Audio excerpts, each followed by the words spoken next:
কাঁটা। যে কাঁটাটা সবচেয়ে বেশি মোটা সেই কাঁটাটার নাম কি? কোনটা ঘন্টার কাঁটা? এটা ঘন্টার কাঁটা। তার পাশে আর একটু কম মোটা যেটা সেই কাঁটাটার নাম কি? এটা হচ্ছে মিনিটের কাঁটা। আর যেটা সবচেয়ে পাতলা এবং চিকন কাঁটা এবং লম্বা সেটা কিসের কাঁটা? সেকেন্ডের কাঁটা। আমরা প্রথমে দেখব ঘন্টার কাঁটাটি কোন ঘরে আছে বা কতর মধ্যে আছে, কতর দিকে নির্দেশ করছে, দেখাচ্ছে। এই ঘড়িতে ঘন্টার কাঁটা কাকে দেখাচ্ছে, কাকে নির্দেশ করছে? 3কে, তাই না? আর মিনিটের কাঁটা কাকে নির্দেশ করছে? 12কে। তার মানে এই ঘড়িতে কয়টা বাজে? 3টা বাজে। 3টা বাজে। এখন ঘন্টার কাঁটা এটা রাউন্ড দিয়ে আসবে এদিকে, তাই না? ঘড়ি কাঁটা কিভাবে ঘুরে? এইভাবে ঘুরে ঘড়ি কাঁটা। এখন ঘন্টার কাঁটা 3-এ আছে, আবার একটু পরে 4-এ চলে যাবে। তখন যখন ঘন্টার কাঁটা 4-এ যাবে এবং মিনিটের কাঁটা 12তে থাকবে তখন কয়টা বাজবে? 4টা বাজবে। তোমাদের একটা কথা বলে রাখি, আমাদের এখানে 1 থেকে কত পর্যন্ত লেখা আছে এই ঘড়িতে? 12 পর্যন্ত লেখা আছে, তাই না?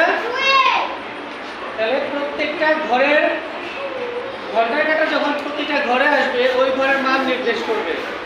যদি ঘন্টার কাঁটা 1-এ আসে তাহলে 1 নির্দেশ করবে। আর এখন 3-এ আছে তাহলে 3 নির্দেশ করছে। আবার মিনিটের কাঁটা যদি 1-এ যায় তাহলে কত নির্দেশ করবে জানো? 5 নির্দেশ করবে। কত?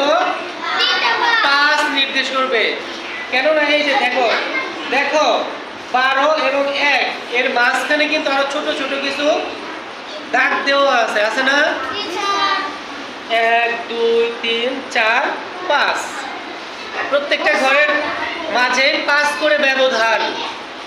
যখন মিনিটের কাঁটা 1-এ আসবে তখন বুঝতে হবে 5টা বাজে না, এখন 3টা 5 বাজে। গুড, 3টা 5 বাজে।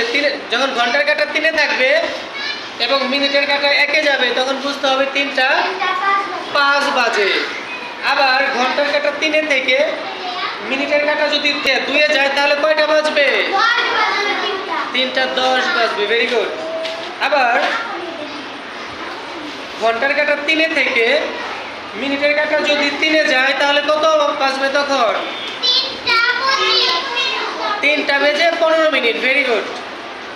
আমি যদি আরো একটু পরিবর্তন করি সময়, হ্যাঁ